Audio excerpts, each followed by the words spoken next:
শেখ হাসিনার ছেলে এখনো দেশেই আছেন এমন দাবি করেছেন প্রবাসী সাংবাদিক ইলিয়াস। এমনকি স্বপক্ষে প্রমাণস্বরূপ আরেক সাংবাদিক কনক সারওয়ারের ইউটিউব চ্যানেলের ভিডিও জুড়ে দেন ইলিয়াস। ফেসবুক স্ট্যাটাসে তিনি দাবি করেন প্রধানমন্ত্রী শেখ হাসিনার ছেলে এখনো দেশে অবস্থান করছেন। কনক সারোয়ারের প্রকাশিত সে মূল ভিডিওটিতে দেখা যায় এটি শেখ হাসিনার ছেলে সজীব ওয়াজেদ জয় নয়, বরং তাকে মা ডাকা সাবেক ডাকসু ভিপি নূরের ভিডিওটি 2019 সালের ডাকসু নির্বাচনের পর গণভবনে হাসিনার সঙ্গে নির্বাচিত প্রতিনিধি দলের সাক্ষাতের সময় ধারণ করা।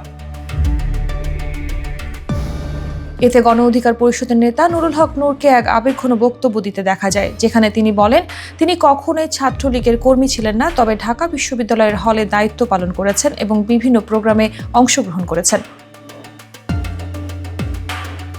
শেখ হাসিনাকে ইঙ্গিত করে নূর বলেন, আমি নেত্রীকে অনেকবার দেখেছি, তবে কখনো কাছ থেকে দেখা হয়নি। গাড়ির কালো গ্লাসের কারণে স্পষ্ট দেখা যেত না, কিন্তু আজকে তাকে সামনে থেকে দেখে মনে হয়েছে আমি যেন আমার মাকে দেখছি।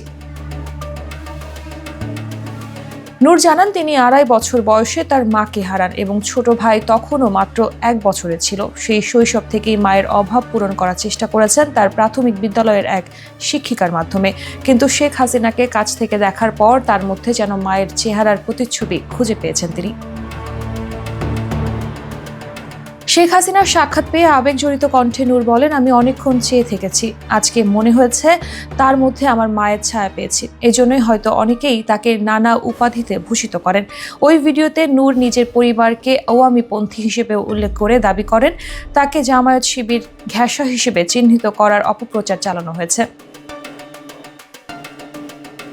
ছোটবেলায় শেখ মুজিবকে নিয়ে গান শুনে তার প্রতি ভালোবাসা তৈরি হয়েছিল নূরের। আবেগ আপ্লুত কণ্ঠে তিনি বলেন, আমার অনেক কিছু বলার ছিল, কিন্তু ভালোবাসা আর আবেগে অনেক কিছুই ভুলে গেছি। জয় বাংলা, জয় বঙ্গবন্ধু।